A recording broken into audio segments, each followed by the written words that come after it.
indo para o final do nosso estudo já. Lucas, capítulo 10, versículo 33 a 35. Provavelmente na próxima quarta-feira a gente termina. Hoje a gente vai arrematar com a parte do samaritano, que a gente começou na última semana.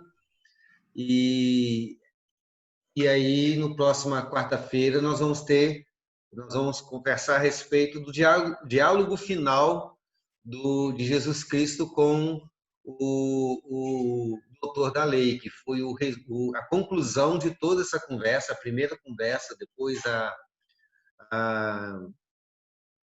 parábola, e aí depois Jesus volta a conversar com ele, concluindo aquela conversa e todo o seu ensino. Então, isso a gente vai deixar para a próxima semana, fazer uma conclusão geral de tudo, fazer com que todos os pontos se liguem. E hoje a gente vai terminar aquilo que a gente conversou semana passada, do samaritano, porque na semana passada nós basicamente ficamos no conflito entre samaritanos e judeus. Né? Alguns irmãos não entendiam o contexto e a gente ficou estudando isso na última semana para os irmãos entenderem qual o tamanho do choque que Jesus produziu naquelas pessoas quando ele falou a respeito de um samaritano que fez o que os judeus não conseguiram fazer.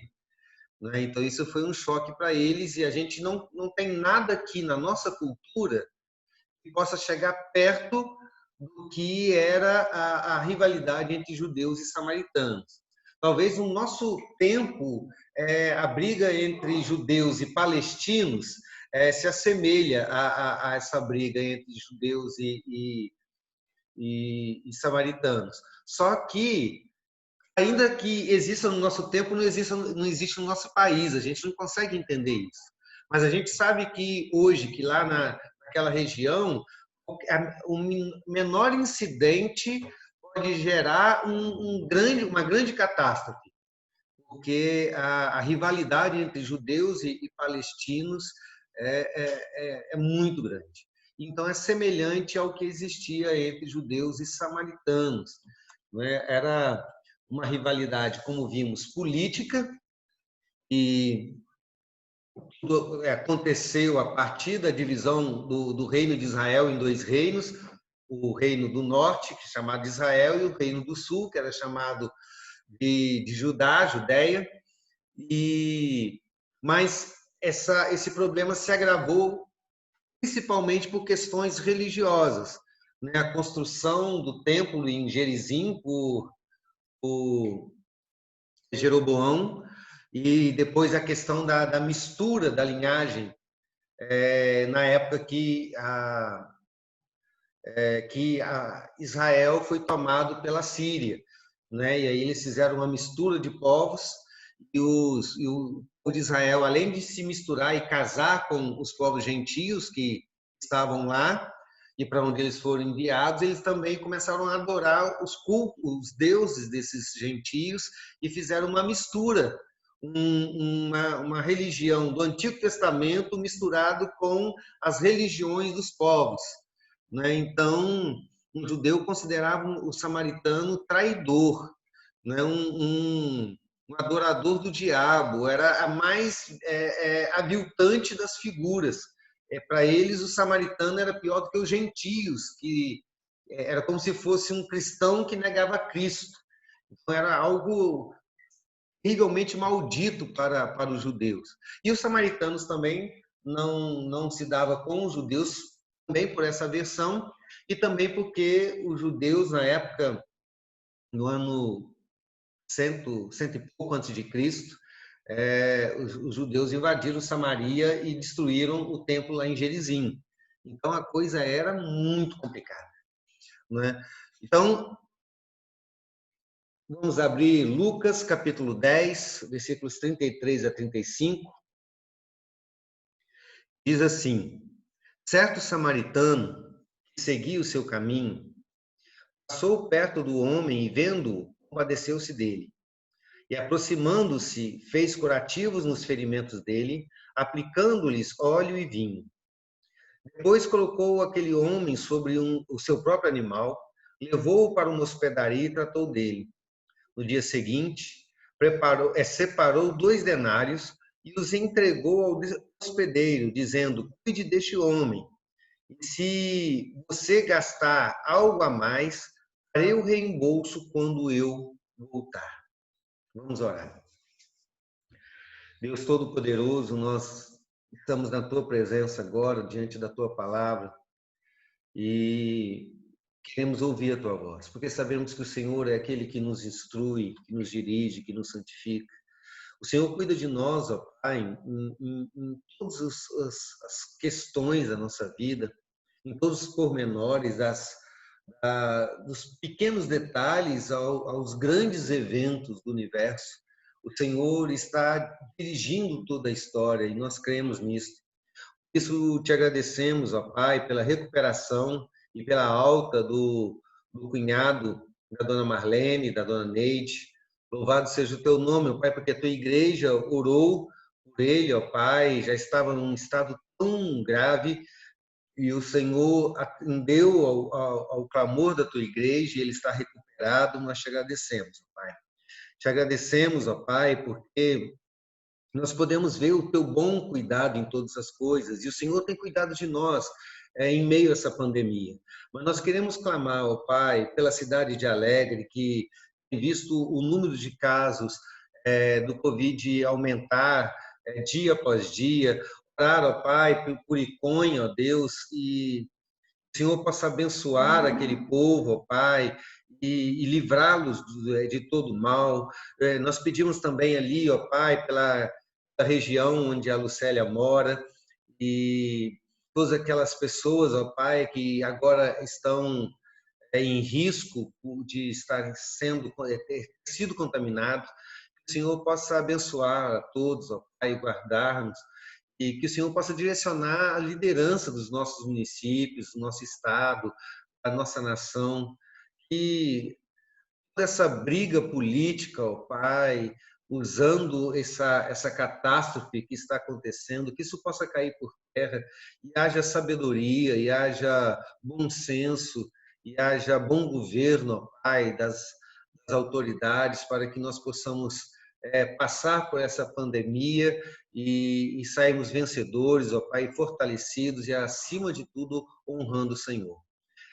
Fale conosco agora, nos ensine nessa parábola tão importante e mostra-nos, ó Pai, aquilo que o Senhor quer nos mostrar com a Tua palavra. Nós oramos em nome de Jesus Cristo. Amém.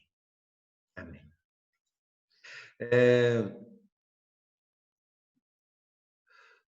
Bom, como nós falamos, existia uma grande rivalidade entre judeus e samaritanos. Então, nessa história, você acompanhando, se você fosse um judeu e você estivesse acompanhando toda essa história, né, um judeu é ferido por outros judeus, né, e depois passa outros judeus religiosos que não o ajudam. E aí, finalmente, vem um samaritano. O que se espera dessa cena, então, da próxima cena que viria, é que esse samaritano pudesse prejudicar o judeu ferido, né? Se ele percebesse que o judeu ainda não estava morto, ele acabaria de matar o judeu, né? Se sobrar algum dos pertences, ele roubaria o restante, ou poderia, mesmo que morto, ainda desonrar o corpo, né? Alguma coisa terrível que aquele samaritano poderia fazer com aquele homem, né? Porque isso é da natureza humana. A nossa tendência é ir contra aqueles que nos são adversários. Geralmente nós somos assim, né? Da nossa natureza. A gente faz isso, às vezes, de maneira bastante grave, contundente, expressiva, ou às vezes fazemos de maneira sutil, mas a nossa tendência é sempre desejar o pior, ou se alegrar com o pior, ou tentar prejudicar de alguma maneira aquela pessoa que nos prejudica. né? Se eu tenho certeza que pelo menos alguma vez na vida você já sentiu esse desejo, né? Porque é da nossa natureza. Não existe ser humano que possa resistir a essa tentação constantemente de dizer que bom que isso aconteceu. Ele fez por merecer, pagou o que ele fez comigo, né? É a nossa tendência. Se ele está nos prejudicando, se ele não gosta de nós, se ele é o nosso adversário, então que ele seja prejudicado. E quanto mais é a agressividade entre nós e as pessoas, quanto maior é a desavença, mais intenso é esse nosso desejo de retribuir com o mal aquele que nos fez mal, né? Mas o que acontece com esse samaritano é contrário à natureza humana. O que acontece com esse samaritano aniquila a natureza humana, destrói toda a estrutura dessa nossa natureza caída, né?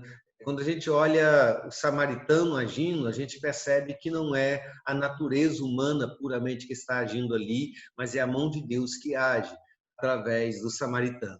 O texto diz que o samaritano, então, passando por aquele homem, o versículo 33 diz que ele passou e viu o homem caído, né? Ele viu o homem caído. E aí o texto faz questão de frisar que o samaritano viu aquele homem caído. Mas quando a gente olha para todo o texto, a gente vê que os demais também viram o homem caído. E eu quero te fazer uma pergunta. O que foi diferente no olhar do samaritano? O que o samaritano viu de diferente que os demais não viram? Alguém se habilita? Os assaltantes olharam e viram aquele homem, os religiosos também viram aquele homem caído e o samaritano também viu aquele homem caído. Mas existe uma diferença na visão, eles viram coisas diferentes. E o que o samaritano viu de diferente? O que ele viu que os outros não viram? Pastor? Sim, Mari. Talvez ele tenha visto a si mesmo. Viu o quê? A si mesmo. A si mesmo? A si mesmo. Olhou para ele e se enxergou na dor daquela pessoa. Nossa, tá bem filosófica, hein? Perfeito, Essa guaraná. Quem mais? O que o samaritano viu? Eu entendi que ele sentiu foi uma íntima compaixão pelo aquele homem caído. Então, como ele teve compaixão, como em outras pregações já falou, a gente se colocar no lugar da pessoa, né? Então, eu acredito que ele automaticamente, com aquela compaixão, ele se viu naquela situação. Claudinho, acho que ligou o microfone, desligou. Você quer falar, Claudinho?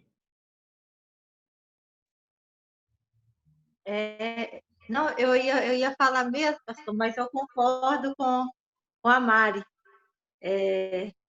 Eu acho que ele se viu no lugar, né, do outro necessitado. Então, e o Daniel também já olhou pelo outro, né? Viu o próximo. O olhar pelo próximo, né? De se ver no lugar do homem caído, né? Do necessitado. Isso.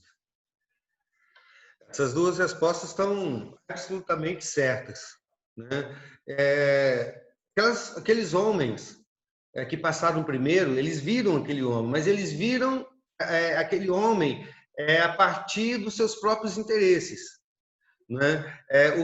O que eu posso aproveitar dele? Foi isso que os assaltantes viram, né? A maneira como a gente vê as pessoas, essa é a nossa tendência natural. O que eu posso aproveitar de fulano? O que ele tem que me agrade? O que ele tem que pode me dar? O que eu posso tomar dele? O que ele tem que eu possa aproveitar? Então, os assaltantes viram aquele homem apenas como uma fonte de lucro, né? Os religiosos viram de uma outra forma. Eles viram o seguinte, também a partir de si mesmo, mas eles viram como que eu posso evitar que esse homem me atrapalhe? Como eu não posso ser prejudicado por ele? Né? E aí se afasta dele. Né? os assaltantes se aproximam para tirar, os sacerdotes se afastam e não querem tirar, mas também não querem ser atrapalhado por aquele homem. Mas o samaritano olhou para aquele homem a partir do homem ferido. Ele olhou para aquele ferido a partir da sua necessidade. O samaritano, apesar de ser de uma raça, de uma nação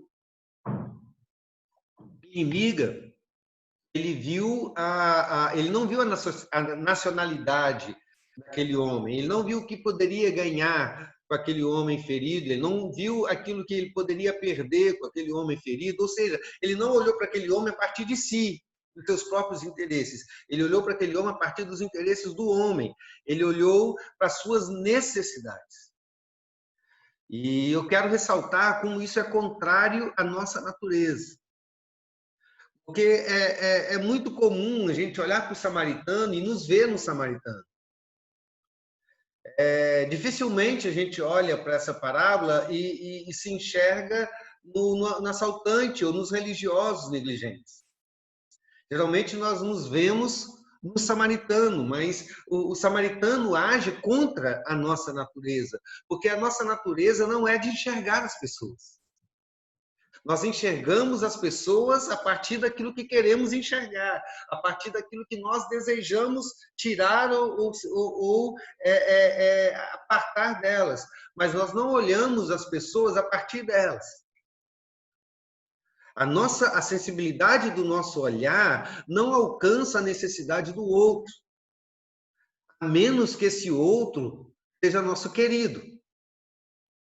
E aí, quando a gente olha a necessidade de quem a gente ama, o nosso querido, na verdade, a gente está olhando para nós mesmos, porque ver o meu filho sofrendo me faz sofrer. Então, é por isso que eu olho o sofrimento do meu filho e não olho o sofrimento do filho do outro. Se o meu filho está com fome porque tem meia hora que ele comeu, posso ficar preocupado. Mas se o filho do outro está com fome porque não come há dias, talvez eu não perceba com tanta facilidade. Então, não é da nossa natureza enxergar o outro a partir do outro. A nossa natureza é de enxergar o outro a partir de nós mesmos. Aliás, nós enxergamos o mundo a partir de nós mesmos.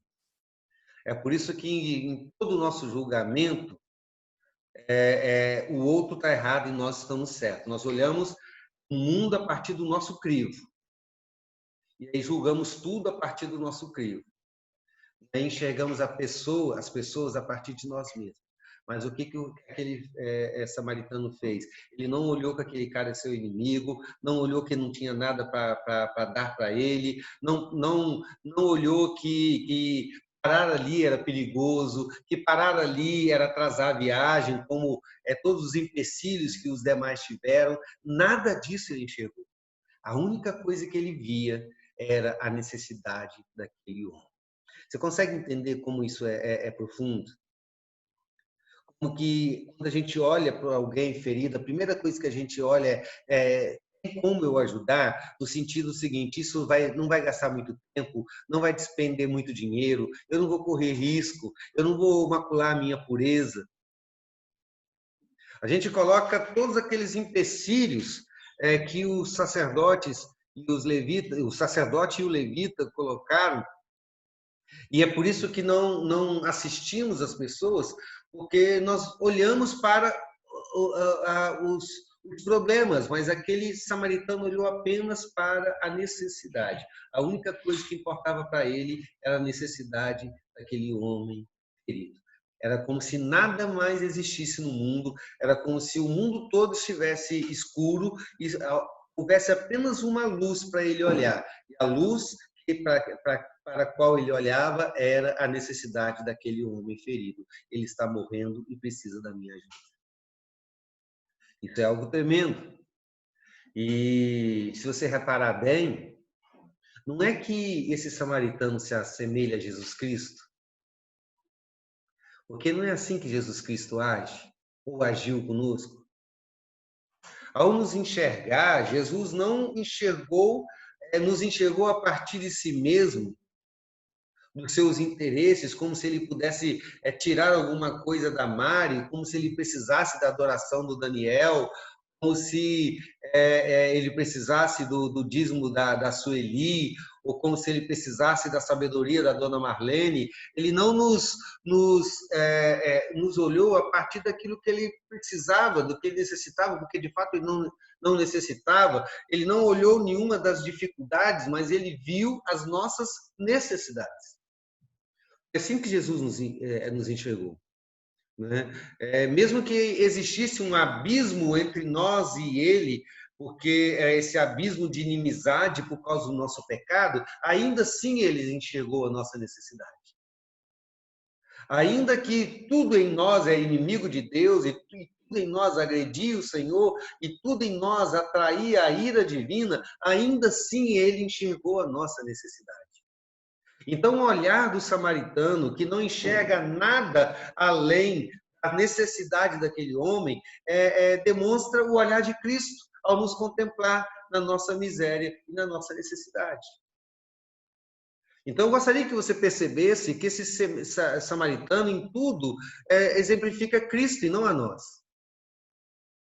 Qualquer cristão que lê esse texto e se identifica com o samaritano, ele não está entendendo a parábola. Ele não está entendendo a parábola. Não é que o samaritano é Jesus. Ele não é Jesus.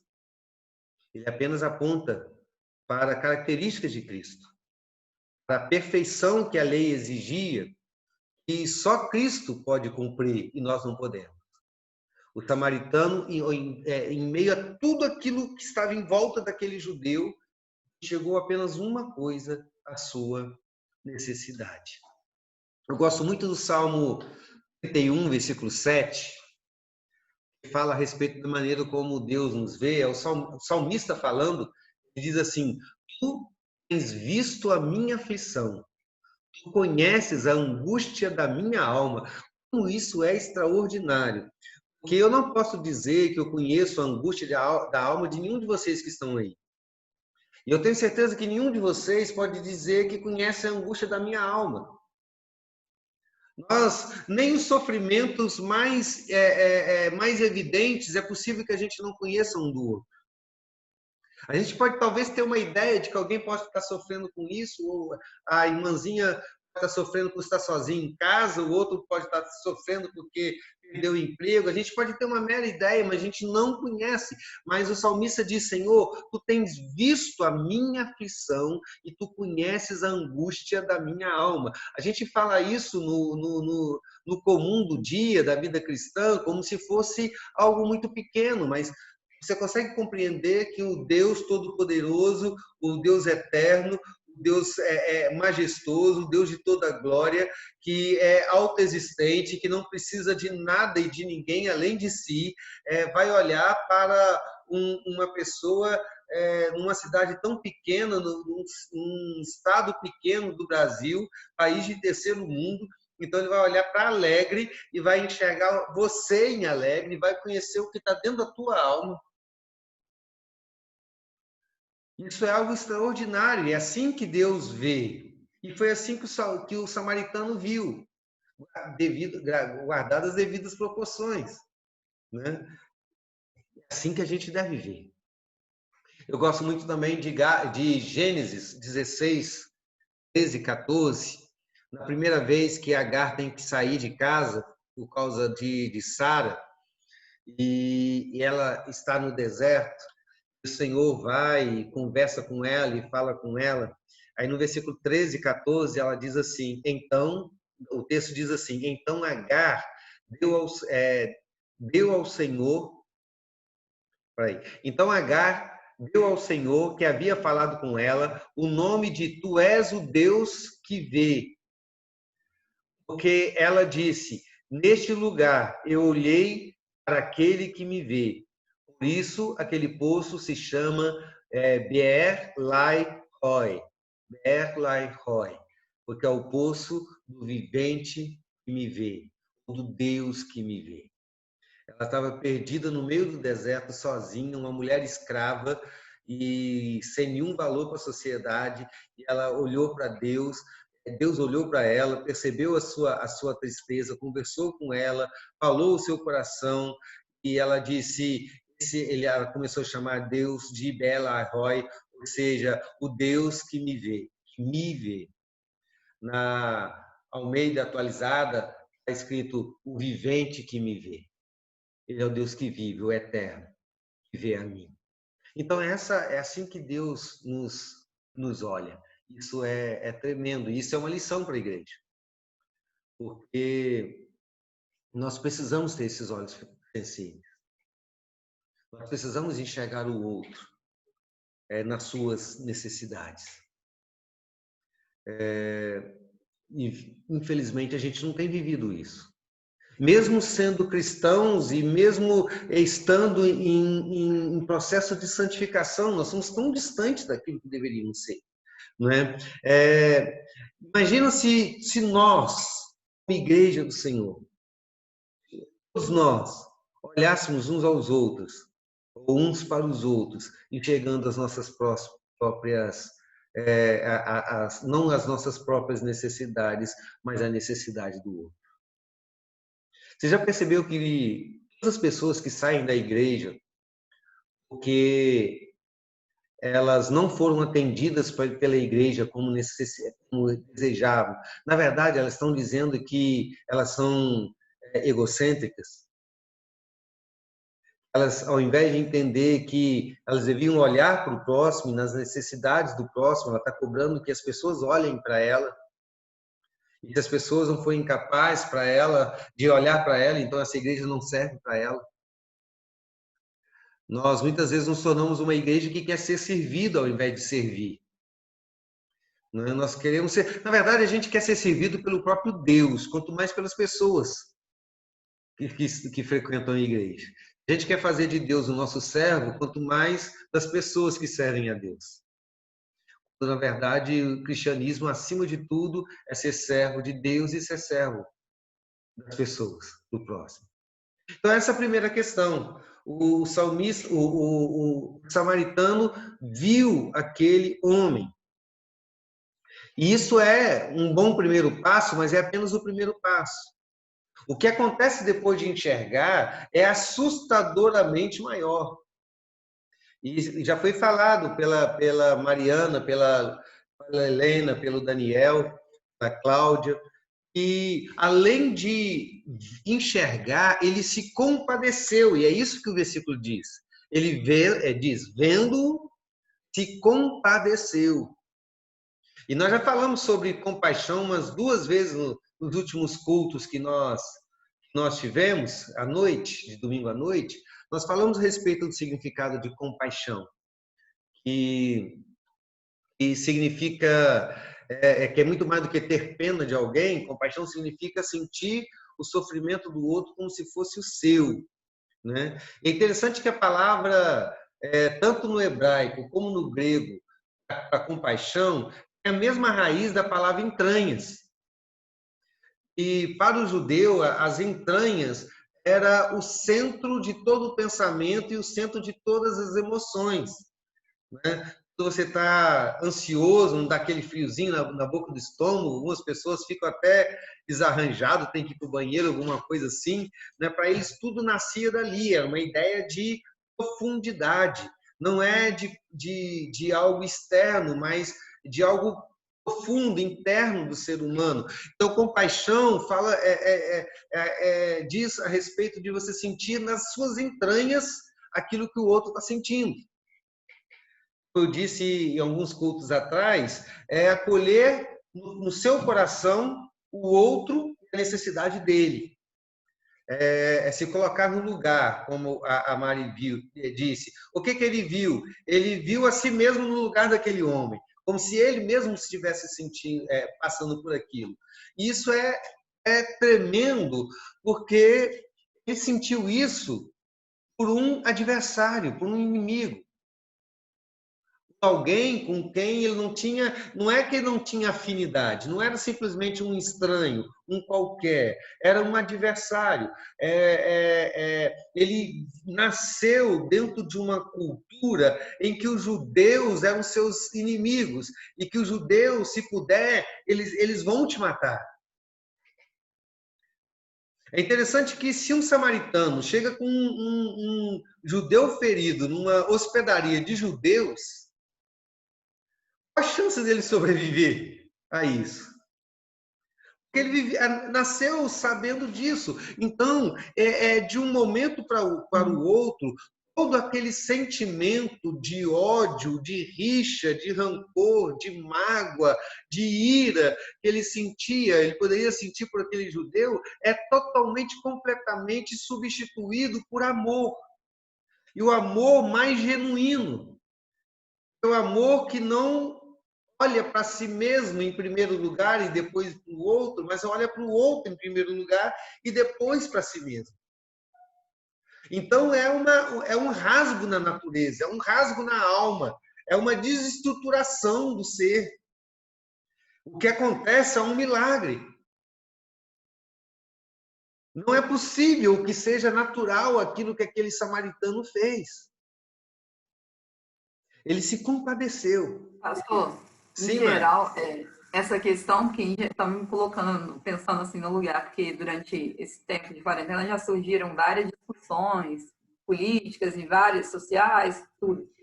Então, as pessoas elas acabaram defendendo uma ideia e em contraponto a outras, e elas colocavam frases que essas pessoas deveriam, por exemplo, o senhor falou sobre racismo à noite, no domingo, aí algumas pessoas falavam assim, fogo nos racistas. Aí eu falei, não concordo com essa frase, porque se eu fosse uma coisa dessa, eu estou indo totalmente contra o cristianismo. Porque geralmente a minha tendência é o quê? Eu não concordo com alguém, então eu quero que aquela pessoa aprenda na dor, mas nossa, bem feito, ela sofreu. Mas não é isso que é ser como samaritano, ou ser como Jesus, né? Que é o que a gente busca. Porque, inclusive, a Mari deu um gancho para a gente continuar, porque quem seria capaz de fazer o que aquele samaritano fez? Se compadecer de um inimigo. E aí a gente volta no mesmo ponto do anterior. Né? Somente Jesus. Porque foi isso que ele fez por nós. Né? Em Romanos 1,18, fala que a ira de Deus revela do céu contra toda impiedade e perversão dos homens. Né? Esse é o sentimento de Deus por nós. Assim como o sentimento do samaritano pelo judeu. Deus está irado por causa do pecado da humanidade. Mas ainda assim, ele escolheu nos amar. Não pelo que nós somos, mas por quem ele é e por aquilo que ele pode fazer por nós. E o amor de Jesus Cristo não apenas fez com que Jesus Cristo sentisse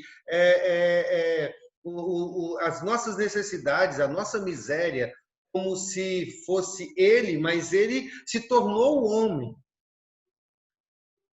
Nasceu com a natureza humana, 100% homem, ainda que 100% Deus. Sem mistura, sem confusão, sem perca nenhuma. Essas duas coisas ao mesmo tempo significa que ele era 100% Deus pleno, mas como homem ele era 100% homem. Você pode dizer de Jesus Cristo aqui na Terra que ele era todo poderoso, onisciente, Deus santo, mas você pode dizer de Jesus também ali como um homem frágil, como uma pessoa limitada, uma pessoa que não tinha toda a sabedoria, como homem. Porque essas duas naturezas não se misturam. Ele era homem. Ele se tornou um de nós, como nós. E como nós, ele enfrentou todas as coisas, mas ao contrário de nós, ele venceu todas as coisas. E aí ele toma todos os nossos pecados sobre si, e até, inclusive, a nossa incapacidade de nos compadecer das pessoas. Ele toma isso sobre si, faz dele os nossos pecados e paga pelos nossos pecados. Então, o que o samaritano fez tem na sua expressão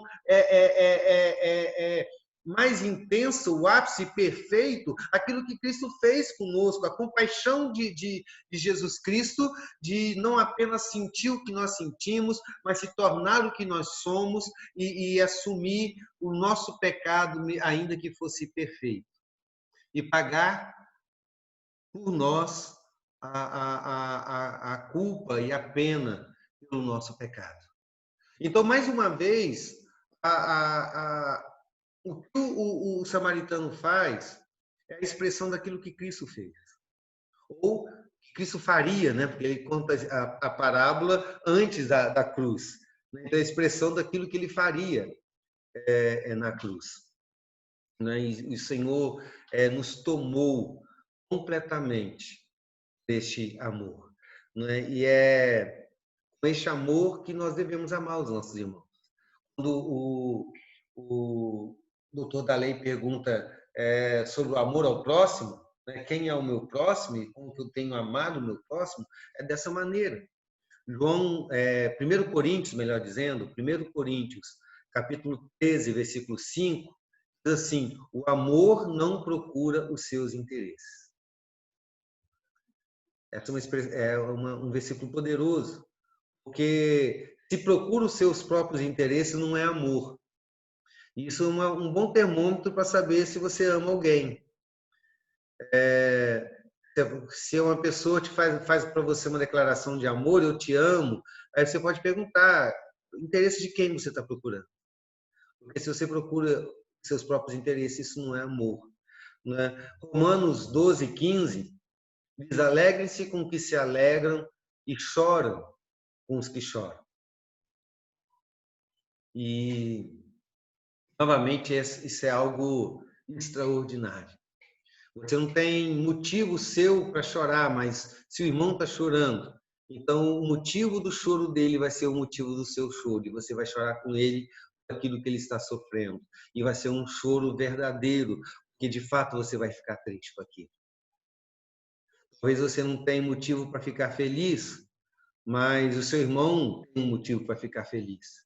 E você vai se alegrar com ele, mas não vai ser uma alegria hipócrita, apenas um sorriso para transparecer a alegria. De fato, você vai ficar feliz com aquilo que alegrou o coração. E significa sentir o que está no coração do outro. E mesmo que esse outro seja o teu adversário. Porque a nossa tendência, principalmente quando é o nosso adversário, é fazer o contrário. É se alegrar com o seu choro e chorar com a sua alegria. A tendência é, se o nosso adversário tem sucesso, a gente chora, a gente sofre. Se ele tem uma derrota, nós nos alegramos. E o que Paulo diz em Romanos 12, 15 é o sentido contrário do sentido da natureza humana. Um milagre que só Deus pode produzir, mas a natureza humana não pode. Então, queridos, nós nunca vamos ser capazes de amar alguém assim se não renunciarmos ao amor por nós mesmos. E isto é um milagre. Para a gente caminhar para o final do nosso estudo, além de ver e além de se compadecer, o samaritano foi além. Porque enxergar e se compadecer também não é suficiente. Imagine se você passa por alguém, aquele judeu, aquele samaritano passasse por aquele judeu, visse a dor dele, se compadecesse, sentisse aquela dor na alma e sofresse junto com ele, simplesmente virasse as costas e fosse embora. Não teria sentido nenhum. Embora seja assim que a gente faz muitas vezes.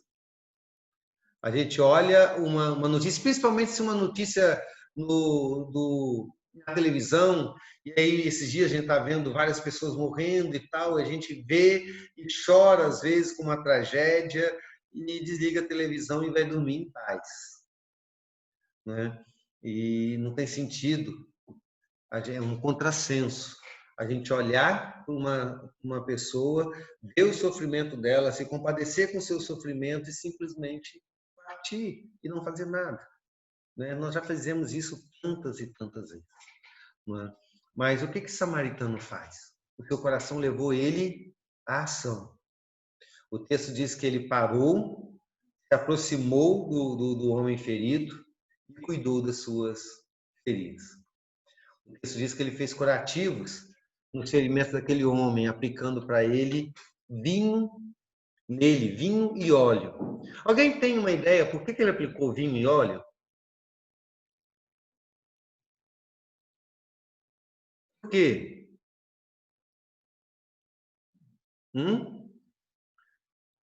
Simplesmente porque não existia pomada nem metiolate naquela época, né? Era o remédio que ele tinha, né? Eu estava pesquisando e o vinho, além de ser bebida, era usado também como antisséptico. E eu queria que meu amor estivesse aqui para dar aula do que é antisséptico. E o óleo, além de servir para cozinhar, ele servia como bálsamo também e aliviava a dor, né? Amolecia o machucado, a ferida. Então, vinho e óleo purificariam e selariam aquela ferida, evitando infecções. Então, é isso que ele faz, não é? Agora, de onde veio esse óleo desse vinho? Era de quem? O pastor. Sim, Sônia. O vinho estava substituindo o álcool. O Isso. álcool. E o óleo é um lubrificante. É justamente isso, Soninha. Então, era o recurso farmacológico que ele tinha ali, né? E de onde vinha esse vinho, esse óleo? Provavelmente da comida dele. Dele próprio, né? É justamente isso, né? Era comum os viajantes, quando eles iam fazer uma viagem longa, primeiro eles levavam vinho para beber. Por quê? Porque nem todo lugar tinha água potável.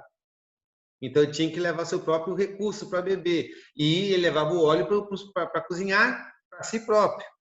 Então, o vinho que ele usa é o vinho da sua viagem. O óleo que ele usa é o óleo da sua viagem. E veja, então, que o que ele tem é um recurso limitado. Ele não está em casa com todo o vinho que ele pode ter, ele não está numa cidade que ele pode comprar vinho, ele não pode comprar óleo, não é a sua casa onde ele tem todo o óleo que ele precisa, é o óleo que ele tem para a sua viagem. Se você vai fazer uma viagem naquele tempo, você não tinha todos os recursos que nós temos hoje, de carros e essa coisa toda, você vai calcular o que você precisa e não vai levar muita coisa excedente. Por quê? Porque não dá para você levar peso excedente na viagem, né? Então, era o óleo que ele tinha, era o vinho que ele tinha. E sabe o que é mais interessante ainda, queridos? Que a expressão usada nesse texto é que ele usou o vinho, diga que ele usou o vinho e o óleo de maneira abundante. O texto diz que ele usava o vinho e o óleo enquanto enfaixava. A ideia é que ele ia lavando e enfaixando. Ele ia fazendo e ia enfaixando. Ele não foi conta-gota, sabe? Aquela coisinha pouca de óleo. Ele realmente lavou a ferida, ele realmente untou a ferida, foi enrolando e foi lavando. E foi muito óleo que ele usou. Foi muito óleo muito azeite que ele usou, né? E aí, depois de fazer isso por um adversário, por um inimigo, de usar abundantemente o recurso que ele tinha para si, para a sua viagem, perder muito do que ele tinha, ele ainda coloca aquele homem ferido no seu próprio animal. Então, enquanto o seu inimigo, vai no seu animal, ele vai andando, puxando o animal. Isso naquela cultura, quem puxava o animal e ia a pé era o servo mais humilde, era o escravo. Você não colocava um adversário sobre um animal e puxava. Você lembra no no livro de Esther, quando gente, vai fugir o nome, Mordecai fugiu o nome. O adversário de Esther e do tio de Esther, vou lembrar daqui a pouco do nome deles. Ele queria ser honrado, né? E aí o rei perguntou, como eu posso honrar alguém? Ele achou que que o rei iria... Amã. Muito obrigado, Amã. Mordecai e Amã. Mordecai era... Muito obrigado, minha mãe é muito sábia. Mordecai era o tio de Esther e Amã, cujo nome, agora eu lembrei tudo, cujo nome significa adversário. Você pode usar uma associação de Amã com Satã, e o nome é adversário. E então Amã ia ser grande. Então, quando o rei perguntou para ele, Amã, o que eu faço com alguém que eu quero honrar? Amã, achando que estava falando de si próprio, disse, coloque ele sentado no seu jumento e que o seu servo mais honrado passeie com ele pela cidade. E aí, então, o rei disse para Amã, Amã, você vai fazer isso com Mordecai. Ele odiava e que era um judeu. Ele teve que fazer isso e ficou com tanta vergonha. Depois dele passear com Mordecai por toda a cidade, ele vai se esconder, porque ele se sentiu humilhado. Então, o que o samaritano faz é uma humilhação. Colocar um homem no seu animal enquanto ele vai a pé. Né? Então, Jesus está colocando todos esses detalhes para mostrar que aquilo que o samaritano fez não foi um cuidado mínimo, foi um cuidado além do necessário, foi um cuidado extraordinário com uma pessoa que nem conhecia e que era inimigo da sua nação, era seu inimigo. Ele não apenas cuida cumprindo uma obrigação, ele vai além, ele faz isso com generosidade, ele faz isso com todo o amor da sua alma. Não existe limites para o que ele quer fazer por aquele homem. Sabe? Então, ele usa abundantemente dos recursos que ele tinha, coloca aquele homem no animal, né? E como se ainda fosse pouco. O versículo 34 diz que o samaritano fez ainda mais.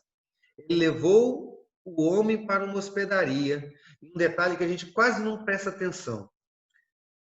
Ele levou o homem para a hospedaria e cuidou dele. E no outro dia de manhã, ele foi embora. Então, ele não largou o samaritano ali. Tipo, deixa aquele homem e vai embora.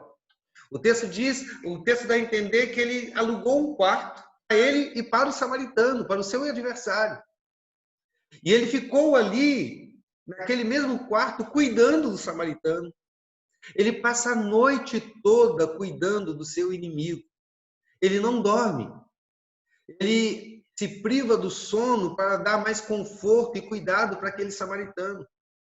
Ele não quer deixar mesmo que o samaritano morra.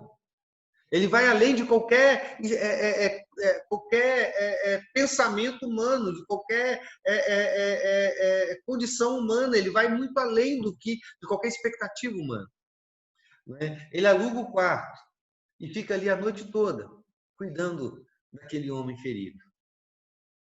Era muito mais do que qualquer pessoa poderia imaginar, mas ainda o samaritano fez mais. Depois de tudo isso ainda, o texto diz que no dia seguinte, ele separou 2 denários e entregou para o hospedeiro, dizendo, cuida desse homem, e se você gastar algo a mais, farei o reembolso quando eu voltar. Queridos, pesquisas da época indicam que 2 denários era suficiente para pagar por uma hospedaria beira de estrada por 2 meses de cuidado. 2 meses de hospedagem. 2 meses de hotel ele paga. É muita grana. É muito dinheiro para você gastar com um inimigo. Ele dá 2 meses de pagamento para o dono da hospedaria e dizendo ainda, olha, se você gastar mais do que isso, se for necessário mais do que isso, eu passo aqui e vou retribuir. Provavelmente o samaritano já era frequentador daquela hospedaria, o proprietário provavelmente já conhecia ele, então ele diz, olha, quando eu voltar, se você gastar mais, eu vou reembolsar. Isso é um cheque em branco. Eu não sei quanto vai gastar. pode gastar mais 2 denários, pode gastar mais 10. Quem sabe vai gastar mais um talento de ouro? Não, isso aí seria demais, né, para gastar com um enfermo. Mas não se sabe. Né? Ele faz isso. Então, ele já tinha abdicado das suas faixas, que era uso dele, já tinha abdicado do vinho, que era dele, ele abdicou do óleo, que era dele, ele abdicou de 2 denários para hospedagem, ele abdicou da noite de sono, cuidando daquele homem, né? E promete ainda que ia gastar mais do que se precisasse para cuidar daquele homem. E o melhor de tudo, ele fez tudo isso sem saber o que tinha acontecido com o judeu. Ele não viu o judeu sendo ferido. Ele passa, inclusive, ele passa depois que o sacerdote passou, ele passa depois que o levita passou. Então, entre o crime e a passagem do samaritano, já passou tempo. Ele não sabe o que tinha acontecido. E ele jamais parou para investigar. Quem sabe esse judeu ferido era um ladrão? Quem sabe ele foi espancado por alguém de quem ele tentou roubar? Ele não sabe. Ele não pergunta, ele não investiga. Ele simplesmente quer ajudar. O coração daquele homem estava tão cheio de amor que quando alguém cruzava pelo seu caminho, uma necessidade urgente, ele fazia tudo para satisfazer, tudo que ele podia ajudar. Ele jamais hesitou em nada. Será que o dinheiro vai dar? Será que não vai fazer falta o vinho para mim? Será que eu não vou precisar de cozinhar e eu não tenho óleo? E se eu me machucar, eu entreguei a faixa para esse cara? Quanto que vai gastar depois? Se eu passar essa noite cuidando dele, como que eu vou caminhar no outro dia? Com que forças eu vou ter para continuar a minha viagem? Ele não fez nada disso. Nada disso. Eu te pergunto, meu irmão, para a gente já ir para o final. Alguma vez você já abriu mão de tudo para ajudar alguém numa situação desesperada? Você tem feito isso constantemente? Você tem exposto a impureza para satisfazer a necessidade de alguém? Você tem usado tudo que você tem, tudo. Eu não estou falando parte, mas tudo que você tem. Suas faixas, alimento, companhia, dinheiro, teto, tudo que você tem. E ainda tem dado um cheque em branco para cuidar de um necessitado? Você tem feito isso? Sim ou não? A Mari falou que não, né? Mas eu digo que sim, Mari. Você e eu temos feito isso. Sabe por quem? A gente tem feito isso por nós mesmos. A gente tem feito isso por nós mesmos. É exatamente assim que nós procuramos satisfazer as nossas necessidades. A gente tem limite para satisfazer as necessidades do outro, mas não tem limite para satisfazer as nossas necessidades. Se a gente de fato está precisando, a gente fala para nós mesmos, dá-me o que eu preciso, tudo que for preciso. Chama o melhor médico que eu posso pagar. Me leve para o melhor hospital que eu consiga pagar. Cuide de mim enquanto for necessário. Não esqueça de nenhuma comodidade. Eu estou precisando, então eu quero tudo. Pastor, Sim, Mari. a gente... Tá falhando, Mari. Não estou te entendendo.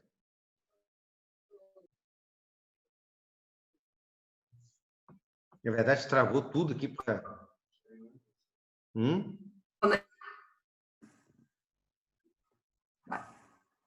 Geralmente, quando agora dá para ouvir? Agora sim.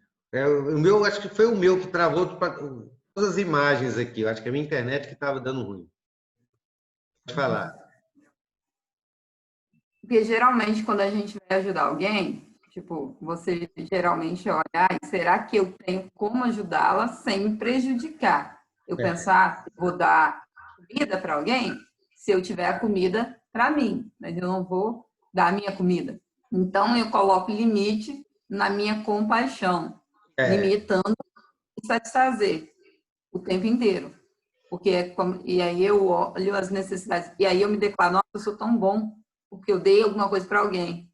Mas, na verdade, eu estou dando o resto do resto. Então, deixa eu te dar um exemplo de como a gente é ruim. E eu vou dar um exemplo meu mesmo. Alguns tempos atrás, eu acho que passou de um ano já, eu fiz uma cirurgia de apêndice.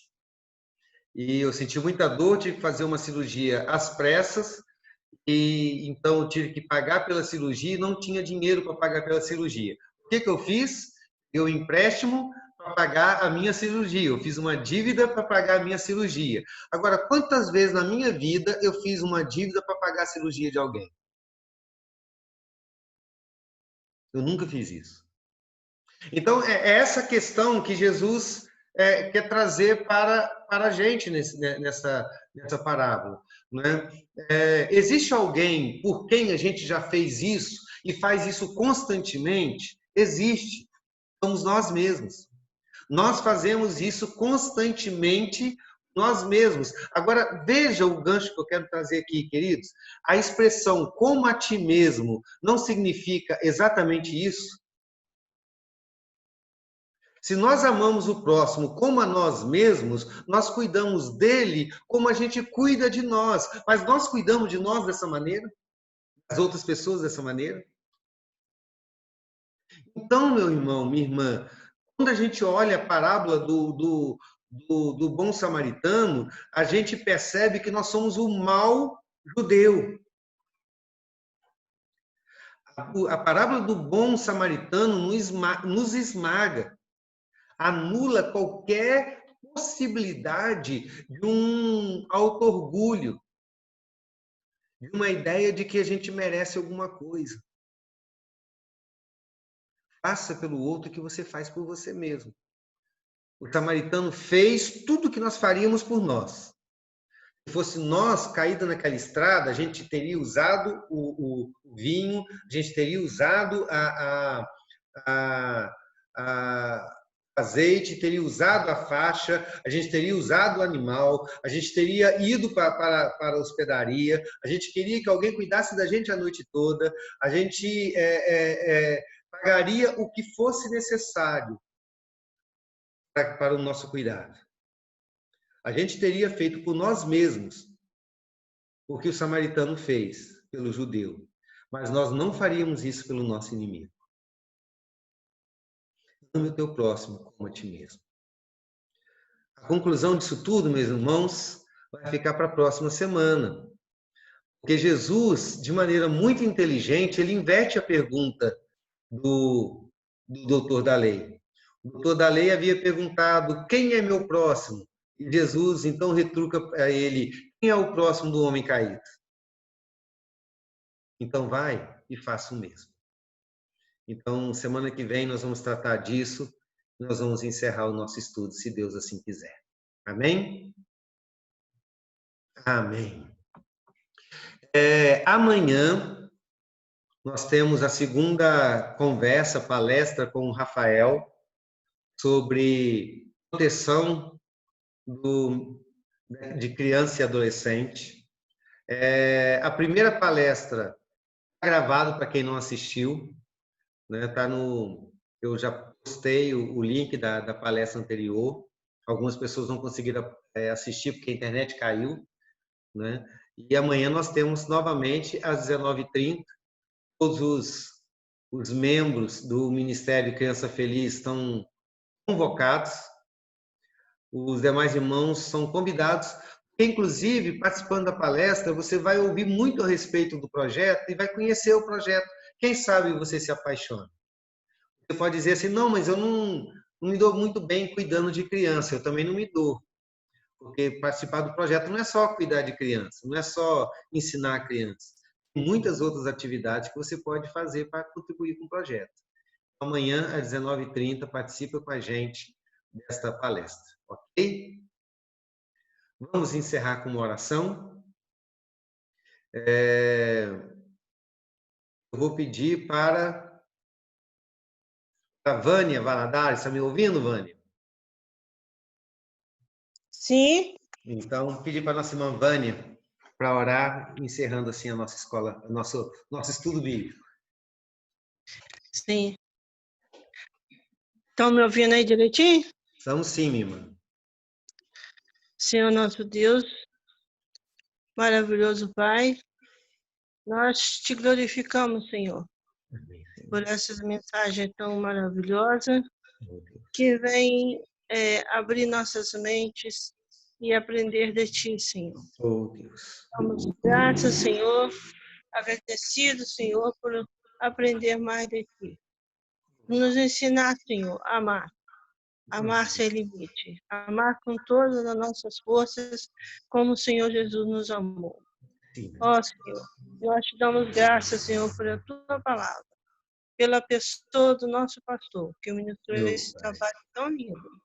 Capacite a ele sempre, Senhor, para que ele seja orientado por Ti, para falar nos nossos corações. Dá-nos, Senhor, uma noite de paz, que possamos descansar e confiados, Senhor, na sua proteção, no seu amor, nos seus cuidados.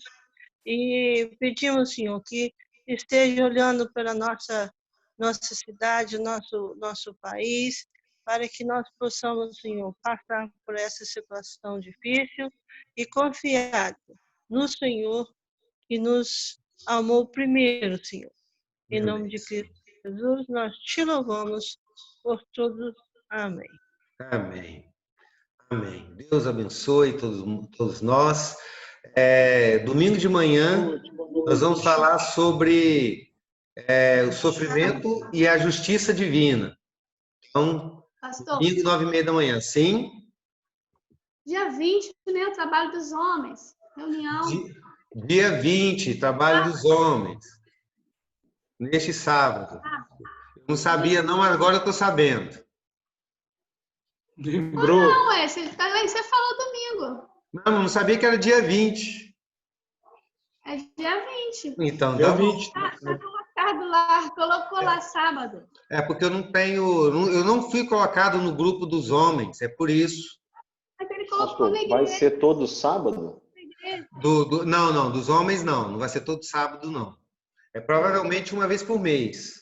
Que era assim a reunião dos homens, uma vez por mês. Não, porque sábado eu não consigo participar, não. Tem aula até 5h30 da tarde. Ah, tá. Mas tá. O Marco colocou no grupo da igreja. Eu não vi ainda, não. Mas não foi hoje, não. Foi domingo, colocou. Domingo. Então tá bom. Vou colocar de novo, homem. Boa noite, então. Boa noite. Valeu, boa noite, Boa noite, pessoal. Boa noite. Boa noite. Boa noite, povo de Deus. Boa noite, povo de Deus.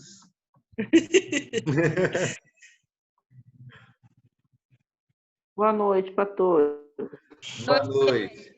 Boa noite, Lelena. Que bom que você conseguiu até o final, né? Você escreveu aqui. Pastor, você tá gravando ainda aí, ó. Tá Deixa eu desgravar o tempo. Tchau, gente.